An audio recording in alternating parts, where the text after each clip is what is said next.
in the boxes in places like the Serapeum, which is probably my favorite site, because there's literally miles of tunnels beneath Saqqara. So it's like a giant underground necropolis. Inside the Serapeum, you have 25 of these things, which are these single piece, like 100-ton granite boxes. They're insane. It's absolutely insane. And this one in particular is in an off-limits area that we went into that's rarely seen by tourists.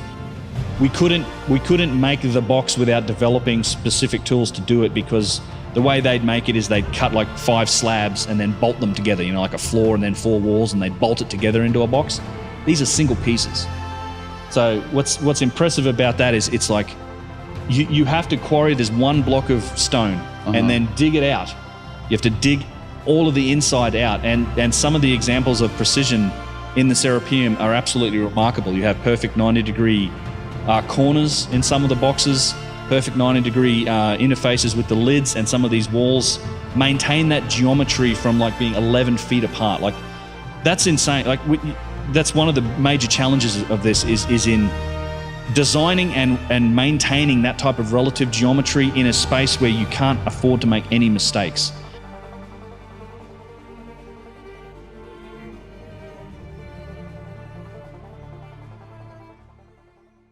The Serapeum of Saqqara, nestled near Cairo, holds one of ancient Egypt's most puzzling enigmas. Enormous granite boxes, often considered to be sarcophagi. These immense boxes, carved from single blocks of granite with an astonishing level of precision, continue to baffle archaeologists, engineers, and historians. How did the ancient Egyptians craft these structures with such detail and accuracy, sparking ongoing debates about their origins? These boxes are far from ordinary stone coffins. Each is crafted from a single block of granite, known for its extreme hardness and difficulty to work with.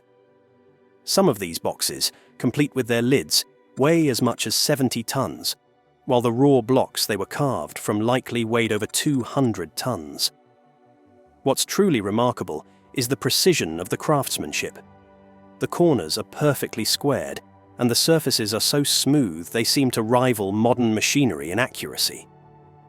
Achieving this level of exactness, especially millennia ago, raises the question: did the ancient Egyptians possess technology beyond what we've ever imagined? The interior of these boxes is equally awe-inspiring.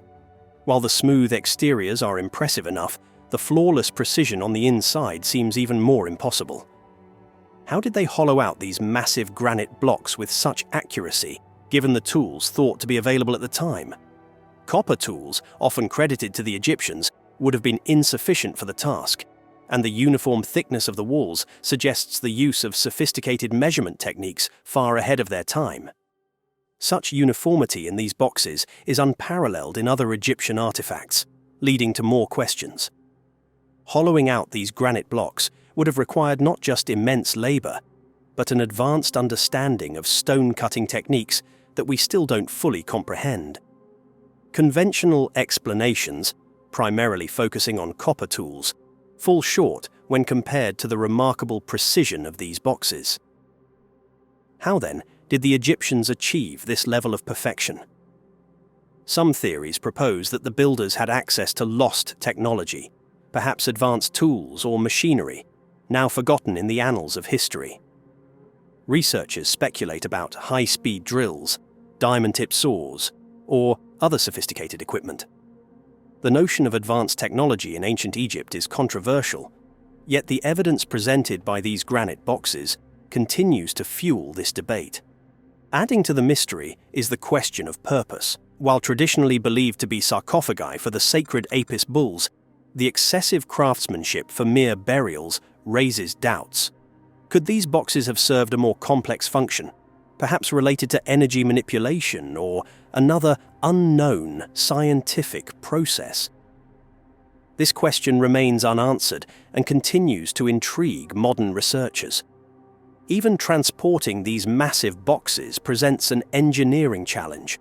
The narrow and winding underground tunnels of the Serapeum would have made moving the 70-ton boxes an extraordinary feat, requiring advanced knowledge of engineering or transportation. Additionally, There are no visible signs of torches or burn marks in the tunnels. How did they light these spaces while moving such colossal objects? Despite the many mysteries, mainstream archaeologists attribute the precision and craftsmanship of the Serapeum boxes to the skill and patience of ancient Egyptian stoneworkers. They argue that, over generations, the Egyptians perfected their techniques, achieving incredible accuracy through dedication rather than technology.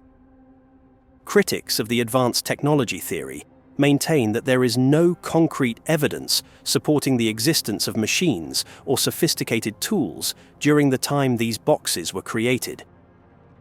Yet, as more of these boxes are discovered throughout Egypt, the questions multiply. Across the country, similar examples of giant granite boxes exist, each demonstrating the same level of craftsmanship and precision. This suggests the possibility of a forgotten technology, one far beyond what is traditionally accepted in the study of ancient Egypt. One example, found in the Cairo Museum, displays an irregular slanted cut that was likely abandoned due to an error in the process. But this mistake tells more than expected. It reveals the possibility of a highly advanced cutting method. The cut extends deep into the granite, an impossible feat with traditional copper chisels or saws. The precision hints at the use of circular saws or similar tools capable of cutting through granite with speed and accuracy.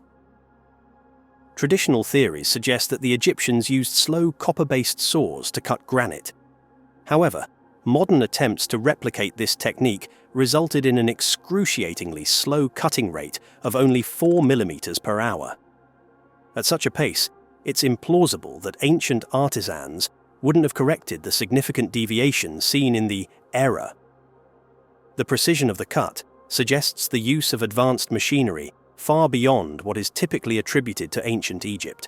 Similar saw marks have been observed on other granite boxes, some of which are also displayed at the Cairo Museum.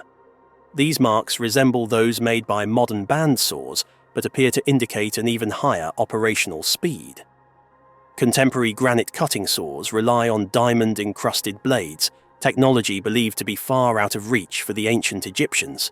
Yet the marks persist, challenging our understanding of the tools available in that era. Adding to the intrigue are the perfectly round tube drill holes found in various granite artifacts throughout Egypt. The depth and uniformity of these holes suggest the use of advanced drills, possibly equipped with diamond-tipped tools.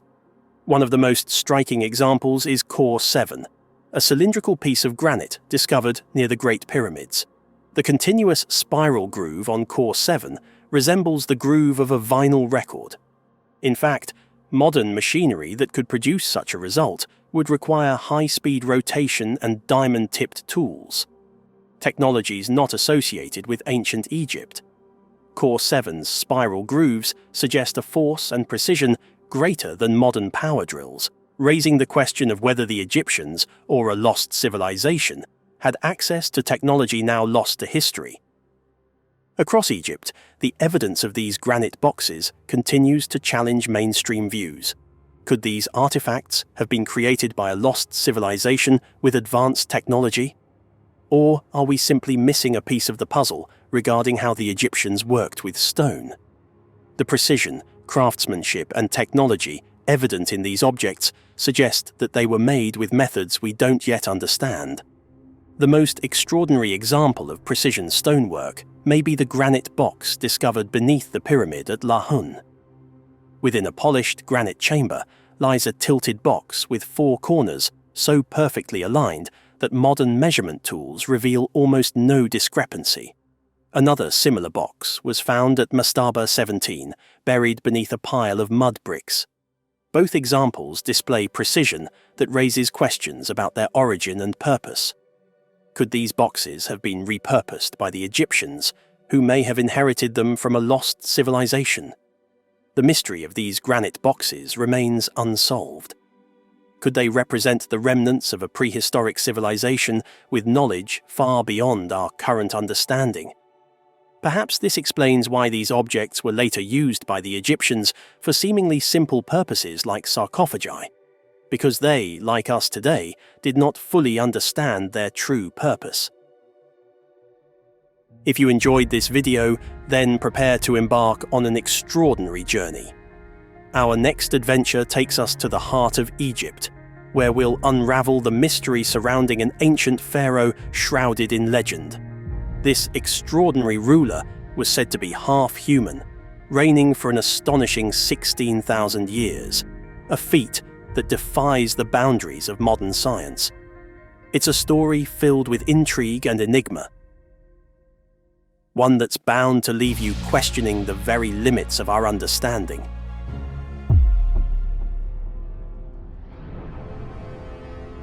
Thoth talks in the Emerald Tablets about being able to go into these halls of Amenti where he had rejuvenation chambers, which is what I believe is the Serapeum in Saqqara. And he would go into these gigantic stone boxes, and he would then transfer his consciousness from his body into another body. And he would leave the body that he left inside of one of those gigantic boxes, one of those gigantic diorite stone boxes for 100 years while it recharged itself and rejuvenated, while he said he walks amongst men but unlike a man. And he would do this for eons. He would transfer from body to body, not bodies he stole, bodies he created, that he created himself through probably some of the advanced form of stem cell technology. And he would walk amongst men but unlike a man, and he was known all around the planet. And it's an incredible tablet that talks about the reigns of kings. Yeah. Some kings ruled for 28,800 years, 14,000 years. I mean, 20,000. If the numbers are insane. These are not Egyptian? This is no, not Egyptian. These are Anunnaki